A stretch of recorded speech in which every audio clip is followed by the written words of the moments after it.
In 1974, a Japanese soldier walked out of a Philippine jungle in a patched 30-year-old uniform, still carrying his working rifle. He had been fighting World War II for 29 years after it ended. Lieutenant Hiru Onoda was an intelligence officer sent to Lubang Island in December 1944 with strict orders. "Fight on, never surrender, and wait. We will come back for you." When American forces took the island months later, Onoda and 3 men vanished into the hills. Then Japan surrendered. Nobody told the jungle. Leaflets rained down, announcing the war's end. Enemy propaganda, Onoda decided. Search parties called his name.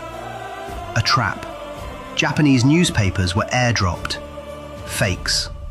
Even letters and photographs from his own family were dismissed as forgeries. Japan declared him legally dead in 1959. And still he kept raiding villages he believed were enemy positions. One of his men surrendered in 1950.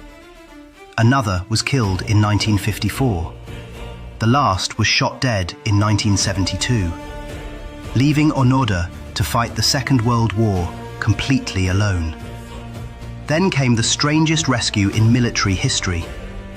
In 1974, a Japanese college dropout named Norio Suzuki set off to travel the world looking for, in his words, Lieutenant Onoda, a panda, and the abominable snowman, in that order.